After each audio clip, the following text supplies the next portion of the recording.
दोस्तों नमस्कार, मैं हूं अशोक झा। और अगर पिछले 15 दिनों की बात करें तो बैंकिंग इंडस्ट्री के लिए अच्छी खबर नहीं रही है, क्योंकि विश्व के 3 बड़े बैंक दिवालिया होने की कगार पर पहुंच गए हैं। इसमें से 2 बैंक, एक सिलिकॉन वैली बैंक जो खास करके स्टार्टअप्स का बड़ा बैंक रहा है, स्टार्टअप्स के पैसे से पड़े हुए हैं।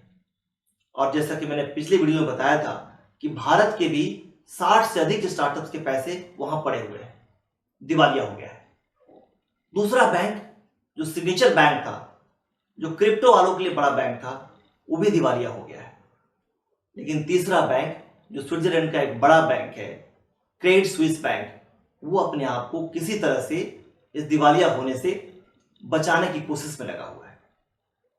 क्रेडिट स्विस बैंक 165 साल पुराना बैंक है स्विट्जरलैंड का, और ये बैंक दूसरों के लिए क्रेडिट रेटिंग किया करती है।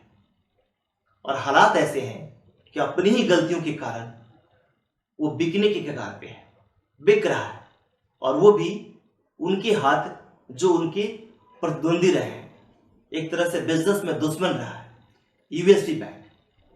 हालांकि वहां के नेशनल बैंक ने $54 अरब लोन दिया इस क्रेडिट स्विस बैंक को ताकि इसको बचाया जा सके, लेकिन ये ढाक के 3 पात सिद्ध हुए और अंततः ये बैंक अब यूएसडी बैंक के हाथों $3.25 अरब में बिकने को तैयार है।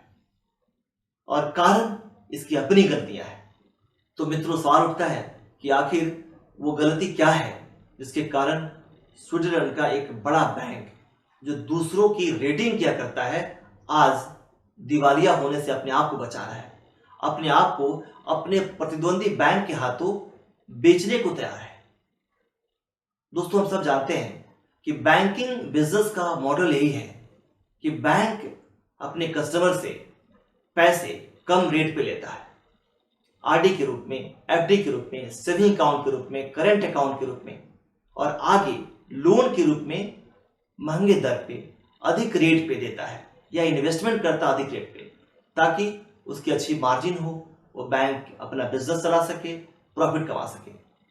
यहां इस बैंक ने अपने पैसे को लॉन्ग टर्म इन्वेस्टमेंट किया है, बॉन्ड में लगाया है, और आज बॉन्ड की कीमत गिर रही है, और बॉन्ड की कीमत गिरने से इसको लॉस हो रहा है।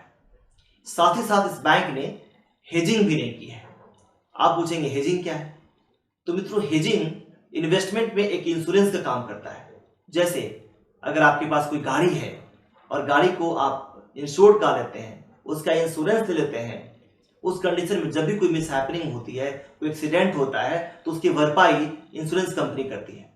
ठीक अगर ऐसे ही इन्वेस्टमेंट में हेजिंग का अगर उपयोग किया जाए तो जब नुकसान होता है तो नुकसान कम से कम होता है।